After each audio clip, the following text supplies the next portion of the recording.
ko na naghahanap ka ngayon ng pagkakakitaan. Malamang isa kang OFW o empleyado na nawalan ng trabaho dala ng panahong ito. Pero bago ang lahat, alam niyo ba na simula nung tumama ang pandemya sa ating bansa, ay marami talagang negosyong naapektuhan, lalugi at nagsara na nagresulta sa pagkawala ng trabaho sa marami sa ating mga kababayan. Ngunit, merong mga negosyo na malakas kahit sa gitna ng panahon ng pandemya, gaya ng mga health and wellness, na dahil sa kalusugan ay dinagsa ng ating mga kababayan. At pagkain din na bumubusog sa ating katawan. At sa gitna ng limitasyon sa paglabas ay nandyan ang iba't ibang delivery service na naghahatid sa atin ng mga online orders. Sila yung mga halimbawa ng mga negosyong lumakas sa gitna ng pandemya, pero alam nyo ba na ang delivery service lang ang nangingibabaw sa lahat ng to? Sa kahit anong sitwasyon, palaging in demand talaga ang negosyong ito. Mapapagkain, gadgets, rubber shoes, damit o mahalagang bagay o dokumento o kahit ano pa yan. O gusto mong matanggap o maipadala ka agad, sa anumang oras o panahon, talagang delivery service ang kailangan. Sa bawat pag-ikot ng mga motor ng delivery service na makikita mo sa iba't ibang lugar ay katumbas din ang pag-ikot ng ekonomiya sa ating bansa. Ang delivery service ang isa sa mga buhay ng ekonomiya.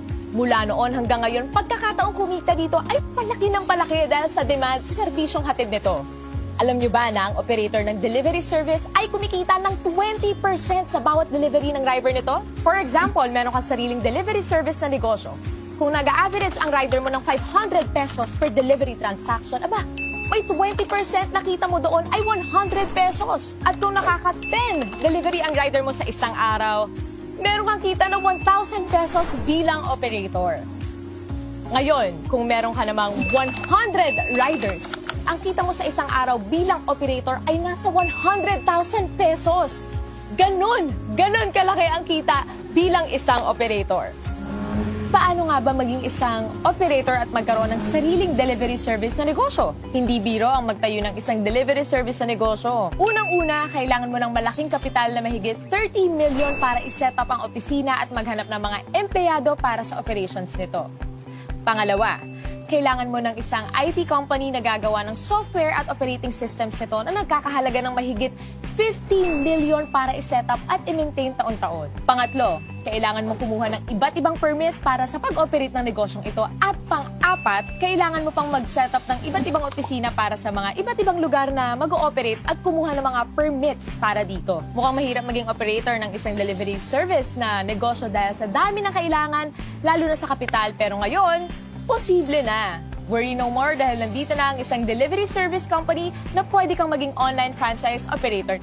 TokTok, ang pinakabagong delivery service at ang kauna-unahang online franchise operator delivery service company ay kakatok na sa mga pintuan nyo. Bilang isang TokTok online franchise operator, magkakaroon ka ng mga benefits na may enjoy mo. Pwede kang tumanggap ng mga rider applicants under you with up to 100 riders per operator. Magkakaroon ka ng TokTok delivery service link to monitor your riders and transactions na kahit cellphone lang, pwede na. Kumita ng 7% sa lahat ng delivery transactions ng mga riders mo. At pwede ka rin magkaroon ng pagkakataong kumita ng hanggang 30 to 60,000 pesos. Kada buwan yan, take note, at nasa bahay ka lang. At pwede ka na rin maging online franchise operator anywhere in the Philippines na hindi mo na kinakailangan mag-set up ng kanya-kanyang opisina sa iba't ibang lugar. Nasa bahay ka lang, pwede na. Magkano naman ang kapital na kailangan para maging isang TokTok online franchise operator? Unlike sa mga traditional delivery service, dito sa TokTok, ang pangarap mong maging isang delivery service operator ay posible na. Hindi mo kailangan maghanap ng malaking opisina. Hindi mo kailangan maghanap ng mga empleyado. Hindi mo rin kailangan gumastos para sa IT system at software. Basta may cellphone at internet ka, pwede na! And the best part, hindi mo kailangan ng malaking kapital, hindi mo kailangan ng 30 million, 20 million, 5 million, or kahit 500,000 pesos. Pero what if, sa halagang 288,000, pwede ka na mag-operate ng sarili mong TokTok online delivery service? Mas okay, di ba?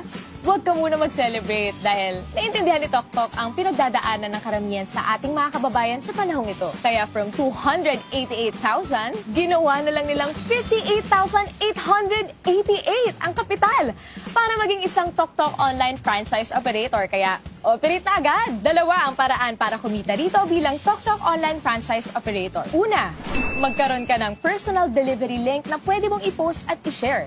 At kapag meron kang kaibigan na nag-book gamit ang iyong personal delivery link ay 3% ang pwede mong kitain. For example, meron kang average na 150 bookings sa isang araw at nag-average ka ng 150 pesos kada isang booking. Pwede kang kumita ng as much as 20,000 pesos per month nang nasa bahay ka lang sa tuwing may gagamit ng iyong personal delivery link. At ikalawa, pwede kang kumita ng 7% bilang isang TokTok online franchise operator mula sa delivery ng iyong mga rider. Pero hindi pa tayo nagtatapos dyan. Kapag decided ka na nasubukan ang negosyong ito, nandito ang TokTok para makatulong sa inyong lahat. For a limited time only, pwede ka nang maging isang TokTok online franchise operator for a special unlimited promo price na 16,888! All in na yan! Wow na wow talaga! Tandaan, promo lang to at kung gusto mong simulan ang negosyong ito para sa mga iba na nakaka-excite na impormasyon, kontakin mo lang ang taong nagpakilala sa'yo ng negosyong ito.